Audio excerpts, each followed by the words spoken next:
Bienvenidos a Lo Simple No Vale. Hoy tengo el placer de contar con Chema Gil, analista de seguridad internacional y director de estudios de seguridad de Universae. ¿Qué tal estás? Muy bien, encantado de estar contigo. Bueno, para mí es un placer tenerte por primera vez en el canal y encantado de tenerte aquí. No será la última, ya lo verás. Y bueno, ya Nacho Montes de Oca, periodista y escritor con el que ya he coincidido varias veces. ¿Qué tal estás, Nacho? ¿Qué tal? Buenas tardes, sería por acá, no sé si ya son las buenas noches. Casi buenas noches. Casi buenas noches, sí. Bueno, gracias por la invitación. Bueno, vamos a hablar, acaba de ser el aniversario de la terrible guerra de Ucrania. Y bueno, como es el primer día que nos acompaña Chema, pues quería saber un poco su opinión sobre la guerra en el momento que se encuentra después de un año. Bueno, estamos ante una guerra que desgraciadamente los que éramos pesimistas ya al inicio, antes de iniciarse, ¿no? Cuando veíamos aquellos 200.000 soldados desplegados en la frontera y demás, decíamos que aquello barruntaba, como dice la gente de mi tierra, barruntaba feo. Creía que iba a haber una invasión.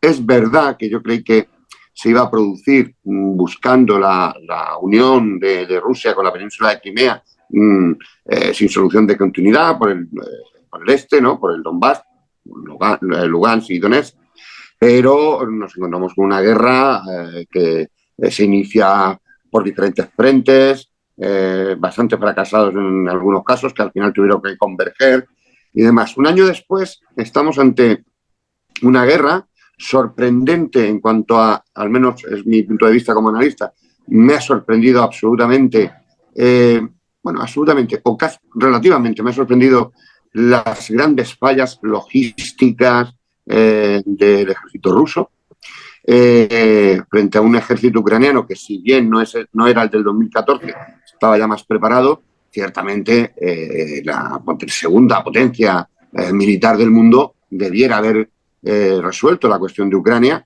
y no, están embantanados. Yo creo que es verdad que la evolución en los últimos meses hemos tenido una iniciativa en el campo de batalla por parte de Ucrania importante. Vamos a ver cómo se resuelve lo de Bakhmut, que es, además de simbólico, un escenario que puede cambiar el teatro de operaciones en esa zona en detrimento de los intereses de Ucrania. Pero yo creo que aquí, si pudiéramos, que estamos lejos, ¿no?, de poderlo hacer así, pero si pudiéramos decir quién gana y quién pierde, en este momento yo creo que la guerra, en la complejidad, relatos, narrativas, economía, etcétera, quien la está perdiendo, porque pierde más que Ucrania, yo creo que es Rusia. Y Ucrania, desde luego, con la ayuda armamentística, pero además con la ayuda política y la ayuda de inteligencia tanto de factor humano como tecnológica, está ayudando a Ucrania a mantener el tipo, independientemente y sin perjuicio, por supuesto, de que Ucrania se ha mostrado como un pueblo clarísimamente que quiere defender su soberanía frente a la expansión de Rusia. Nacho, ¿cómo estás viendo tú ahora tras el año de la guerra? Y ahora si quieres luego profundiza un poco más, Chema, en la situación en Bakhmut tan complicada. A ver, creo que me ahorró mucho Chema con su análisis.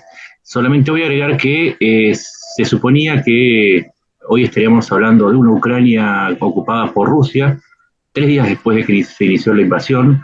Soy un firme defensor de la idea de que Rusia creía que en muy poco tiempo iba a ocupar toda Ucrania. La evidencia de una enorme columna lanzada contra Kiev no tiene otra explicación. Creo que lo que pretendía era no solamente ocupar Ucrania, sino frenar el avance de las ideas occidentales hacia su centro. Ucrania era el último colchón que le quedaba junto a Bielorrusia para frenar esa, se lo llamaría modernización u occidentalización. Creo que también Putin se veía llegando a un punto de su mandato en el que necesitaba revalidar sus títulos de gran líder con otra incursión como la de 2014, que completara la que inauguró con Chechenia, con Georgia. Me parece que se dieron muchos factores, pero coincido en algo. Lo sorprendente no es solamente que Ucrania haya resistido, sino el modo en que resistió.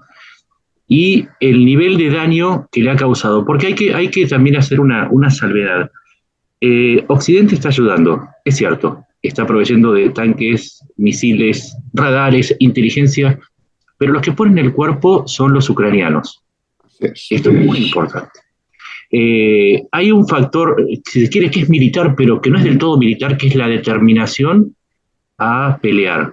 Si se quiere, no es algo privativo de los ucranianos. Lo vimos en Vietnam, lo hemos visto en los mujahidines afganos contra Estados Unidos y contra Rusia. Y esa determinación me parece que le dio un plus a toda la tecnología y a toda la asistencia que le dio Occidente. Yo creo que si no, Occidente no hubieran resistido, que era un factor necesario, pero sin la determinación, que es el factor principal, y primero no hubiese habido una ayuda occidental, sencillamente porque en los primeros días, con una pequeña ayuda de Occidente, Ucrania resistió sola y resistió una invasión y llegó a un año en el que pasó del 30% de su territorio ocupado a un 18%. Y dentro de ese 18 hay que contar un 6% de ese 18, o sea, una tercera parte, que ya estaba ocupado de facto por Rusia a través de la anexión de Crimea, pero también la ocupación a través de un gobierno proxy, como a ellos les gusta decirle, de los rebeldes en el Donbass, en Luhansk y en Donetsk. O sea que del 18 ya controlaban el 6. Y Ucrania se la dio vuelta, le dio vuelta al partido.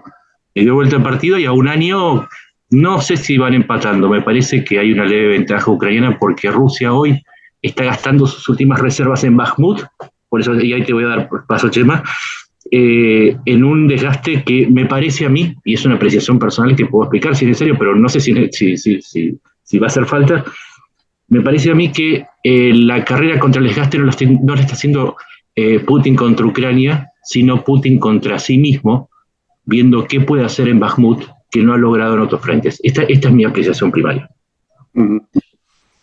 Tema en Bakhmut, pues, sí, di lo que tú quieras. No, subrayo, ¿no?, lo que ha dicho Nacho.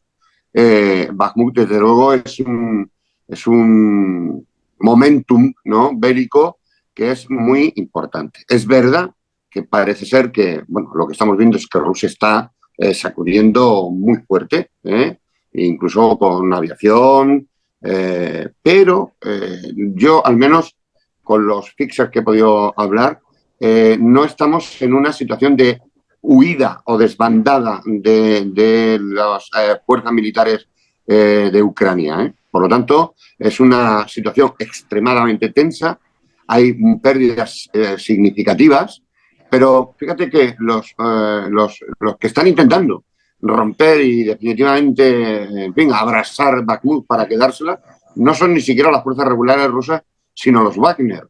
Es decir, un ejército privado, irregular, conformado con presos y de cualquier manera, desde donde precisamente se están produciendo algunas de las manifestaciones, protestas, quejas, ¿no?, hacia lo que sería el entorno del poder del Kremlin, ¿no? Por lo tanto, subrayo lo de Nacho, ¿no? Si estuviéramos en una situación de empate técnico, eso querría decir que Ucrania ha soportado, por lo tanto, está ganando, en el sentido de que estamos ante una segunda potencia militar del mundo que se permite ahora decir que lucharía contra toda la OTAN si fuera preciso, cuando en realidad en un año lo que ha conseguido en Ucrania es algo absolutamente nimio para las capacidades que presuponíamos bélicas. Ver la poca determinación en el combate por parte de soldados rusos, ver cómo se pueden abandonar carros de combate como los T-90M, que son de los más avanzados, sin destruirlos, es decir, se quedan sin combustible y los soldados huyen y se dejan el tanque entero, con lo cual eso está siendo canibalizado, observado, analizado, porque un carro de combate lleva inteligencia tecnológica, lleva comunicaciones, lleva de todo. Por lo tanto, estamos viendo una situación que difícilmente podíamos esperar. Yo tampoco veía claro algunos analistas, a los que respeto muchísimo, militares, pero bueno, que han sido almirantes y demás. Yo me acuerdo el primer día, estos 3 días está hecho, ¿no? Yo escuché a un almirante ya en reserva decir eso y yo decía, bueno, no sé de dónde. Por supuesto, yo el conocimiento de un militar lo respeto muchísimo porque son la gente que está en el campo de batalla o dirigió misiones, pero el análisis no me daba eso, no me daba eso, ¿no? Y aplicábamos distintas matrices de riesgo a la hora de analizar la situación y nos decía que no. Y luego pues vimos el fracaso de Kiev, vimos el fracaso de lo del aeropuerto cercano a Kiev, y luego vimos esa columna, acordaros, aquella columna de 64 kilómetros, inacabable, ¿no? Y todos sabemos que además estaban en carretera, no podían, precisamente por la masa forestal, etcétera, a un lado y a otro, ya sabes lo que hay. Si una línea de carro de combate anulas los primeros y anulas los segundos y además atacas a los vehículos de logística, de suministro de combustible y demás, pues los has empantanado. En definitiva, creo que no estamos asistiendo a las guerras que nos decían que iba a haber, ¿no? Ya no se iban a utilizar armas, todo iba a ser digital. Pues no, estamos asistiendo a una guerra con doctrina de la Segunda Guerra Mundial, incluso de la Primera Guerra Mundial. Y estamos ante una guerra de invasión. Me llama mucho la atención la polarización que hay al respecto. Yo creo que el simple hecho de que haya hecho saltar por los aires la Carta de Naciones Unidas, el Acta de Helsinki y todo el derecho internacional es suficiente para condenar esa invasión y pedir unánimemente, incluso China, que es un aliado, en fin, estratégico de Rusia, ni siquiera ha votado en la Asamblea General de Naciones Unidas a favor de Rusia. Se ha abstenido. Y me da la impresión de que no quiere que el escenario vaya escalando, sino desescalando. China yo creo que podría hacer, en fin, un gran servicio. Es posible incluso que lo esté intentando, pero recordemos además que China ha dicho en sus declaraciones que su mediación y la apuesta por el fin del conflicto tiene que ser respetando la soberanía de los estados. Y eso tiene mucho que ver con lo que ellos pretenden como soberanía en otras partes del mundo y que todos sabemos, como Taiwán, etc. Quiero decir que China estará haciendo una jugada inteligente porque su tiempo, su forma de medir el tiempo es otro, tienen otros intereses a largo plazo, ellos son la gran fábrica del mundo y si la economía del mundo no funciona, la gran fábrica no vende. Exactamente, coincido 100%. Y además, me parece que Chile se dio cuenta también que en una confrontación entre Rusia y Occidente emerge con su arsenal intacto. O sea, no ha tenido que poner un solo hombre. Y al mismo tiempo se dio el lujo de crear un cinturón de seguridad con el AUKUS y con otras alianzas que fue tejiendo en el mar de la China, y rodeó a China con una serie de aliados y una serie de potencias que, si bien China es una potencia enorme, la sumatoria de los aliados que consiguió Occidente más Occidente, y le dan a China un motivo para decir, mejor vuelvo a ese lugar que me hizo potencia, que es el comercio, en lugar de intentar una salida belicista que, por la cantidad de ojivas nucleares, no sería tan grave como la de una confrontación con Rusia, pero por la cantidad de soldados sería tremenda en términos humanos y por la cantidad de personas que hay. No olvidemos que implicaría también a la India. La India hoy, este año, pasa a ser el país más poblado del mundo. Entonces, China se dio cuenta que por el lado ruso, la solución rusa no funcionaba, y aparte le convendría que Rusia se debilite para... ¿Cómo hacen los chinos? Ustedes saben que los chinos tienen una feísima costumbre que es tomar la glándula pineal de los osos, los atrapan a los osos y le van drenando la glándula pineal, pero necesitan que queden vivos. Un poco es lo que está haciendo con Rusia. Lo mantiene, le dan de comer al oso, lo mantienen abrigado, pero lo mantienen vivo para seguir drenándolo. Eso es un poco mi visión de China. Pero también lo que estoy entendiendo que está pasando en este conflicto es que Putin cometió un error groserísimo. Creyó que el mundo seguía pegado a 2014, que el gas o la energía era el suficiente motivo para que Europa no interviniera. Leyó incorrectamente, como lo siguen leyendo muchos, que Occidente está enfrentado como la época de Trump, entre Trump y Merkel, y lo que hizo fue unir aún más a Occidente y darle un motivo de supervivencia. Porque le dio a entender que si Rusia prevalecía, luego de Ucrania podía seguir Asia Central, o podía seguir cualquier país de África o América Latina. Entonces había que frenarlo y le dio un motivo para unirse y formar lo que para mí es la coalición más poderosa en la historia de la humanidad. No encuentro ni siquiera la Segunda Guerra Mundial, cuando existían las armas nucleares, ni el desarrollo tecnológico que hay hoy. No encuentro ninguna un oponente a la coalición occidental en términos de tecnología y capacidad de despliegue y de daño. No lo encuentro, ni siquiera en China. Es lo que armó Putin es un enemigo formidable. Y cuando se habla de multipolaridad como resultado de la guerra, y a mí me hace dudar, yo creo que en algún punto el mayor error para Putin es que ha hecho más pequeña a Rusia de lo que era antes y mucho más pequeña de lo que pensó en la peor de sus pesadillas. Sí, sí, estoy completamente de acuerdo, Nacho. Yo creo que Rusia ha cometido un error estratégico de tamaño descomunal, porque por más que las sanciones, la gente espera cuando se producen sanciones económicas, por ejemplo, esperan que los resultados de esas sanciones sean inmediatas.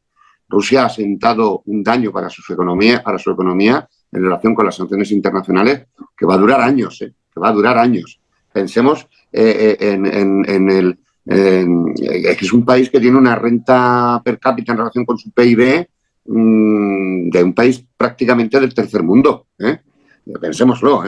Luego, además, la confianza en que su poder energético, su capacidad de vender energía, no iba a ser respondida mediante medidas por parte de la Unión Europea, por la especial dependencia que tenía Alemania, además, pues se ha equivocado completamente. Lo que está precipitando es que el plan Repower, el Repower europeo, ¿no? Esa transición a una energía pues, alternativa, verde, inacabable y al alcance de nuestros países y demás, todo eso se va a acelerar. Es decir, si hace 15 años nadie se planteaba comprar en España un coche eléctrico, pues yo hoy tengo un coche eléctrico 100%. ¿Por qué? Pues porque me permite desplazarme de forma económica, ¿no? Pero es que el hidrógeno verde está ahí. España ya es una potencia en producción. Nosotros somos, en España, por ejemplo, España es un país que en crisis, es la cuarta potencia de Europa económicamente, es un país en ese sentido razonablemente potente en el contexto europeo, pero además nos hemos convertido, somos el país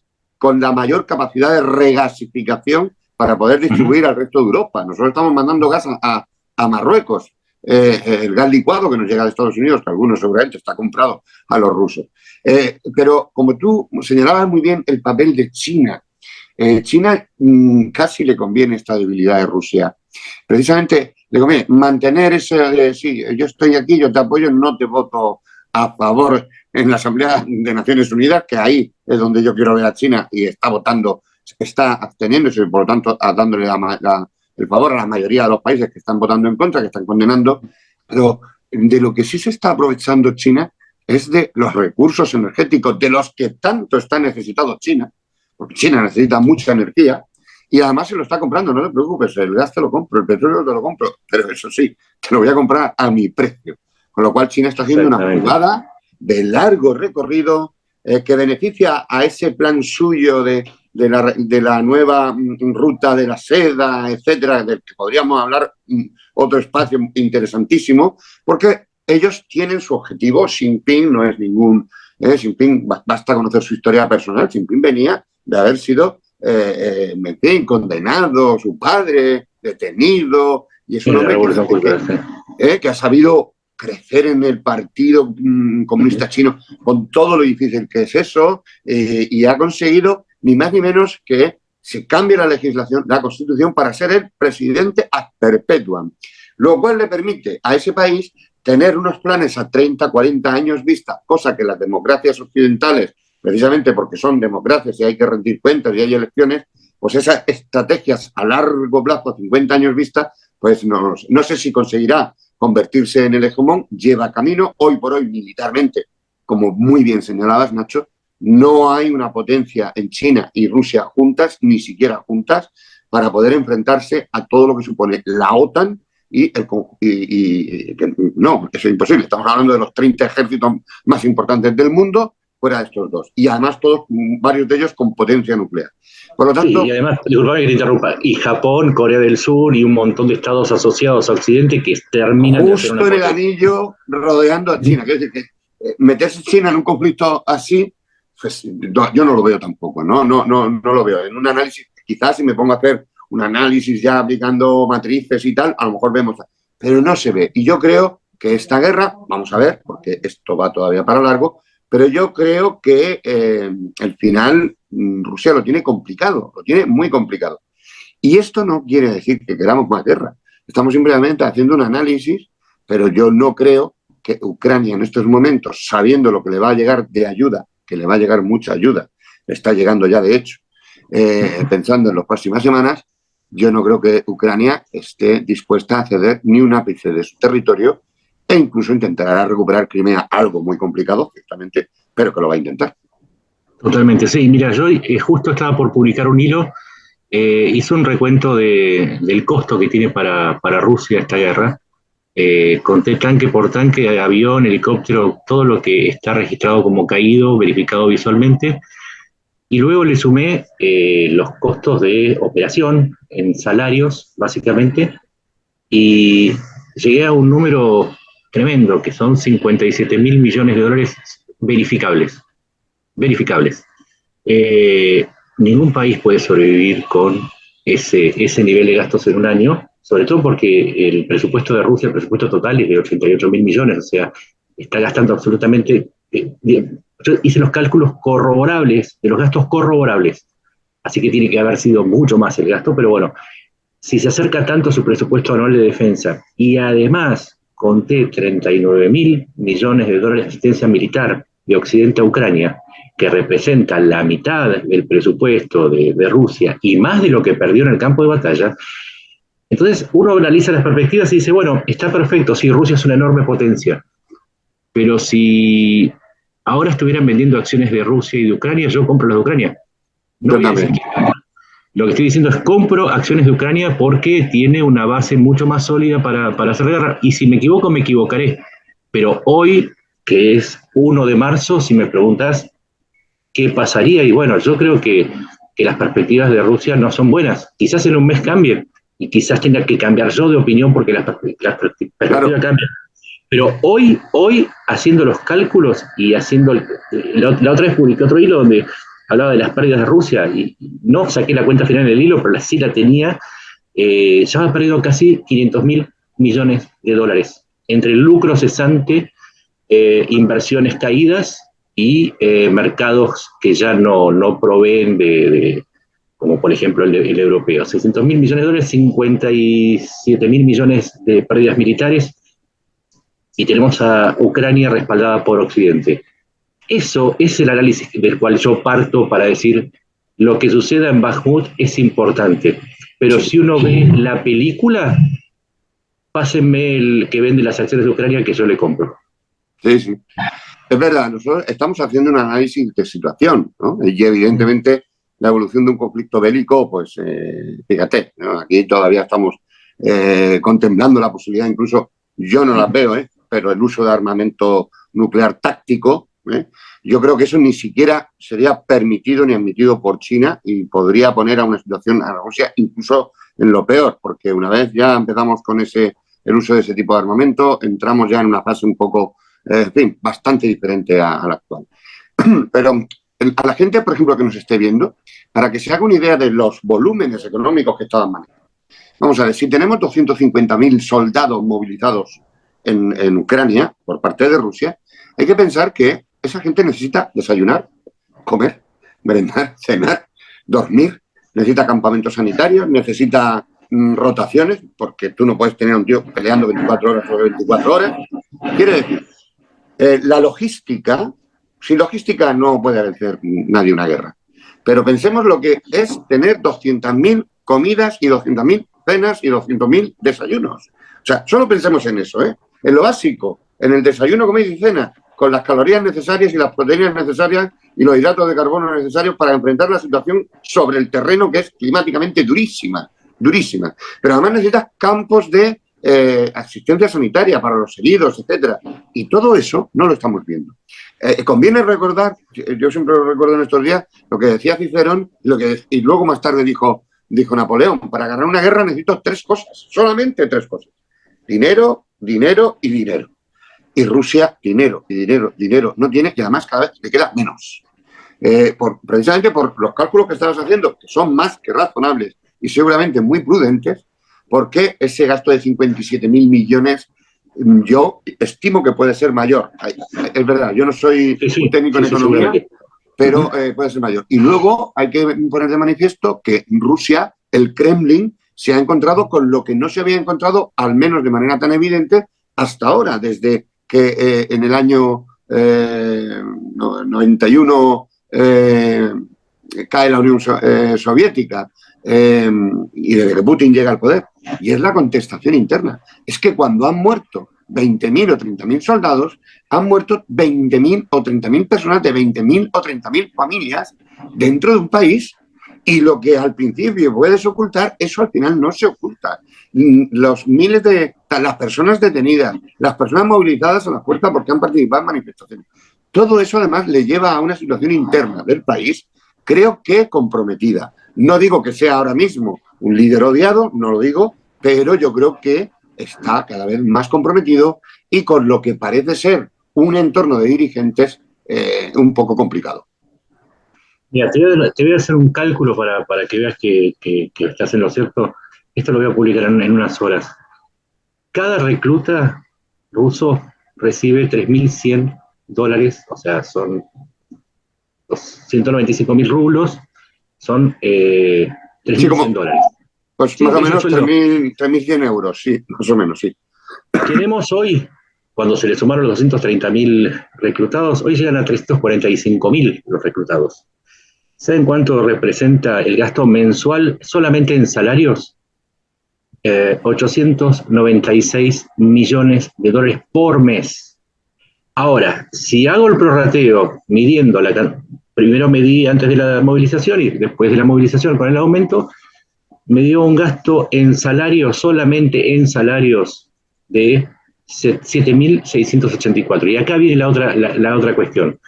Se dice que Putin va a movilizar hasta 1 millón de reclutas. ¿Saben cuánto le saldría solamente en concepto de salarios en un año? Dejarlos un año, 35.000 millones de dólares. Estamos hablando de cifras brutales que ni siquiera, o sea, ninguna potencia aguantaría un gasto solo en salarios de 35.000 millones de dólares. Es más de lo que gasta Rusia en sus soldados profesionales. Y todavía, o sea, yo les acabo de dar el gasto de recluta, después está el gasto de en oficiales, ¿sí? En oficiales se gasta, porque son sueldos un poco mayores, son de 3.200 a 3.700, otros 6.000, ya se gastó otros 6.112. En total, en salarios, en lo que va de la guerra gastó, lo calculé hoy, 13.404 millones de dólares. ¿Cómo creen ustedes que se puede sostener esta guerra si solamente en esto? Después se calcula las municiones, hay 7.000 millones en municiones, se están tirando 20.000 municiones por día. O sea, eso es lo que está usando Rusia. Hablamos de 13.000, hablamos de 7.000 millones. Estamos hablando de muchísimo dinero. Es inviable esta guerra. Pero fíjate, Nacho, has dicho una cifra que, bueno, lo que pretende, o dicen que pretende movilizar, porque la movilización de los 300.000 no sé cómo les salió, pero movilizar 1 millón de soldados para meterlos en el escenario de Ucrania supone duplicar el número de efectivos militares rusos. Porque, claro, Rusia es el país más grande del mundo y no puede desbaratar la seguridad, el control, la vigilancia del territorio de ese país tan inmenso, el más grande geográficamente del mundo. Eso es realmente complicado. Imaginemos en el escenario de que Rusia vence. Es decir, tiene que hacer una guerra de ocupación. En la guerra de ocupación todos sabemos lo que es. Tú puedes declarar que has ganado la guerra y cuando realmente empieza la guerra es en ese momento.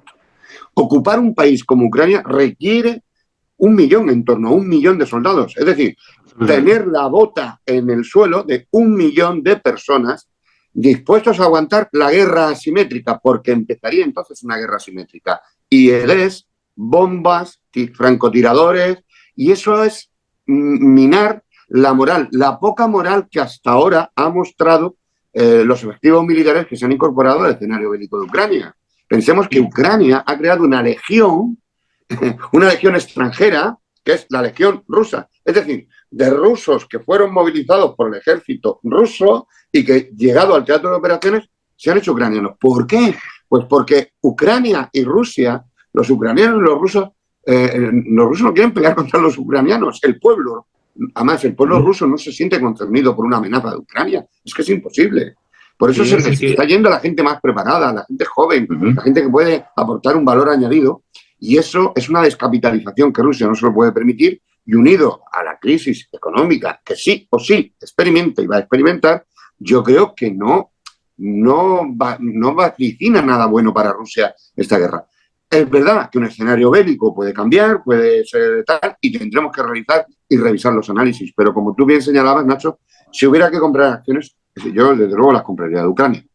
Voy a completar tu reflexión de la ocupación. Sabes que creo que te quedas corto, porque hay una cifra que tiene que ver con la Guardia Territorial Ucraniana. Además del ejército regular de 280.000 ucranianos, que son soldados profesionales, parte de las Fuerzas Armadas, las guardias territoriales pertenecen a cada oblast, ¿sí? Si bien ahora responden a las Fuerzas Armadas, a las órdenes, cada oblast tiene su guardia territorial, que está armada, que está entrenada y que conoce su terreno.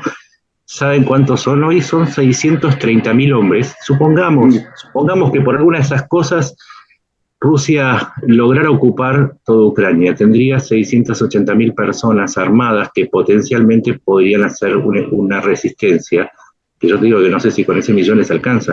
Entonces tendría que destinar más hombres, tendría más pérdidas, tendría más gastos, tendría más desgaste, y yo creo que sería un Afganistán, pero con redes sociales, un poco claro, lo que...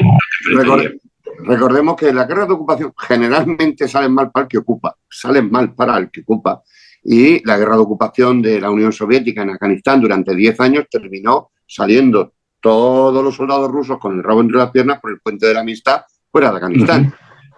Y 20 años hemos estado OTAN, ONU, en fin, países de medio mundo diciendo que íbamos a democratizar Afganistán, y los hemos dejado allí en la estacada donde las mujeres están sufriendo horrores, donde en fin, estamos viendo lo que estamos viendo, y nos hemos ido después de 20 años sin conseguir ni un solo objetivo, ni un solo objetivo, porque han vuelto a gobernar los mismos talibanes que le dieron cobertura a Al-Qaeda para que atacara las Torres Gemelas, que fue lo que provocó nuestra guerra, nuestra intervención en Afganistán. Por lo tanto, ciertamente, yo no veo, y admito y me someto a gente con mayor formación y criterio, pero no veo el futuro en relación con la guerra de invasión. No lo veo, no veo un buen futuro para Rusia. Creo que Ucrania está demostrando una resistencia, una capacidad verdaderamente notable. La determinación militar de los soldados rusos, hay un gran fallo en el ámbito, digamos, militar. Cuando tú tienes en guerrillas irregulares, un ejército privado, los bielorrusos por otro lado, los 4 locos de los chechenos y tal, al final pierdes una unidad de acción, pierdes una columna vertebral, pierdes valores militares que son muy importantes para el mantenimiento de, digamos, el ardor guerrero, ¿no? Del ganar la batalla. Todo esto es lo que se está dando en este escenario complicadísimo. El invierno empezará a pasar, empezará la Raputitsa, veremos muchos vehículos empantanados allí. La gente de Ucrania conoce perfectamente en esa zona cómo es el terreno. Por lo tanto, vamos a ver, yo en esto no soy belicoso, ¿no? Pero teniendo que analizar esta cuestión, estoy contigo, ¿no? Creo que estamos ante un momento donde, desde luego, lo de Bakhmut es importante, es muy importante. Hay que tener en cuenta que si Bakhmut cae, penetrar en el Donbass hacia el norte de Donetsk y que Ucrania pierda la zona de Donetsk que controla y la zona del Donbass que controla, ya sería una situación complicada. Pero no dejaríamos de salirnos en el espacio que previsiblemente teníamos hace un año, de que intentaría controlar precisamente esa región del Donbass. A todo esto, porque si consigue consolidar las posiciones más extremas del este de Ucrania, Rusia lo tiene fácil. Es que Rusia no ha declarado la guerra todavía.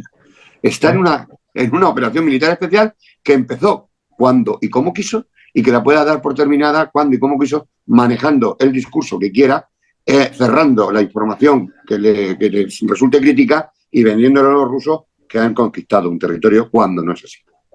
Y además estamos hablando de Bakhmut, que son 200 kilómetros cuadrados dentro de, no me acuerdo si Ucrania tenía 600.000 kilómetros cuadrados en total. Sí, como unos sí, es una zona muy pequeña. Creo que el gran reto de Putin, más allá de la guerra en sí, es político, y es tratar de que no llegue la guerra a Rusia. porque en cuanto llegue la guerra rusa, es otro motivo para no movilizar, para no tener tantos testigos, porque siempre es mejor tener menos testigos, es más manejable. Teniendo 1 millón de personas es muy difícil ocultar lo que sucede en Ucrania, pero creo que tiene que encontrar el modo de que las consecuencias de la guerra no se noten tanto, más allá de los muertos que llegan, más allá de las góndolas que empiezan a faltar, más allá de los autos que empiezan a quedarse sin repuestos, y los iPhone y Mercedes-Benz que están faltando, pero tratar de mantener esa idea de una guerra patriótica que recuerde la gloria de la Unión Soviética No, mucho tiempo no se puede sostener, es imposible. Sí, a generaciones que no vivieron la Unión Soviética, por lo tanto no tienen ese recuerdo glorioso que él sí tiene, y en algún punto me parece que ese es el mayor riesgo que tiene Putin, porque a Putin no lo va a sacar Occidente. El único que lo puede sacar a Putin es el pueblo ruso, y no sé cómo se entere. Nacho, fíjate si tienes razón en eso, porque claro, necesitaríamos mucho más tiempo, pero seguro que nos volveremos a encontrar, pero sí. Fijaos, hacías una referencia, Putin sí es un hombre soviético, sí señor. El abuelo de Putin se llamaba Spiridon Putin, fue cocinero de Lenin, era el cocinero personal de Stalin, y pensemos que Putin quiso que le fichara al KGB a los 16 años. Lo mandaron a estudiar Derecho, a hacer mucho deporte, y terminó terminó dirigiendo el KGB, tengámoslo. Y además conocía muy bien, y de ahí yo creo que se aprovechó y lo hizo bien, conocía muy bien a la señora Merkel, porque Merkel era de Dresde, y donde era jefe del KGB, precisamente Putin, era de Dresde. Por lo tanto, seguramente se conocían de momentos peores. Y Merkel confió mucho en su capacidad de disuadir a Putin de cualquier, bravuconada de este tipo. Y ya hemos visto, le está costando, pero Rusia está haciendo algo muy importante y muy difícil, que es desengancharse de la dependencia energética de Rusia. Y esto lo está haciendo. Por lo tanto, eso quiere decir que, como tú bien señalabas, Nacho, Rusia ha fallado estrepitosamente en una estrategia, y es que no ha dividido a la Unión Europea. La Unión Europea se ha cementado, pero es que además se ha cementado la OTAN. Y además se va a incrementar la OTAN con países muy importantes para esta situación. Por lo tanto, este es el futuro inmediato que tenemos, y esperemos que se solucione, porque en realidad hablamos de una guerra, estamos lejos de ella, pero el sufrimiento humano que tiene que estar produciéndose ahí ciertamente es terrible, y ojalá y pronto termine. Coincido, sí, uno habla con ucranianos y lo que están contando ellos es una mezcla, uno siente una mezcla de admiración por la capacidad de resistencia y resiliencia, pero también una enorme pena, porque dice, ¿por qué tiene que estar pasando esto? O sea, era un país ya bastante pobre que intentaba, desde el Euromaidán intenta acercarse a Europa Occidental para encontrar una salida diferente a la que ya venía intentando fácilmente como partener de Rusia. Y ese era el deseo, y de pronto hoy se encuentran con 8 millones de desplazados internos y 7 millones de personas viviendo en otros países. Las cosas que cuentan son terribles, pero al mismo tiempo uno siente que se les va la vida en esto, se les va la vida literalmente, y que es muy difícil entender desde afuera tanto el nivel como la profundidad de sufrimiento que está aportando ese pueblo por la decisión de, y lo digo, me hago cargo de lo que digo, por la decisión de un loco que con un ataque de melancolía quiso recrear el imperio soviético y no midió las consecuencias de sus actos. Bueno, espero que, quizá la solución sea un Putin's Tea, de esos que él reparte con polonio por el mundo, y que porque no parece que lo vayan a cambiar, si no es desde dentro y tal. Y claro, también es verdad que lo que puede venir es peor, ¿eh? O sea que... Sí, igual esto es como uno cuando va a comer y hay ciertos restaurantes que está esa comida de autor que solamente ese chef sabe preparar. Esta es una guerra de autor, esta es una guerra de Putin, que se termina con Putin. ¿Qué podría llegar a pasar si vendría alguien mejor, alguien peor, si Rusia se iría fuerte, si se desmembraría con las tensiones internas que tiene entre las 170 nacionalidades de las que la forman, si se volverá más cercano a Occidente y adoptará un modelo afín? Uno no lo sabe. Lo que tiene es el elemento de la realidad. El elemento de la realidad es que esta guerra hoy es una guerra de autor, y que Putin la empezó y con Putin es muy posible que se termine. Con lo cual uno parece, no, por una cuestión religiosa, uno no está a favor de la muerte de nadie, por supuesto. pero si... Sí, pero la realidad real puede ser que sea con Putin o sin Putin. Sí, pero bueno, si hay que llevar el té de Polonio, saldré de la sala y me iré a ver para no ser partícipe. Así es. Bueno, pues no sé si queréis añadir alguna cosa más, si no, muchísimas gracias a los dos y espero volver a contar con vosotros en otra ocasión.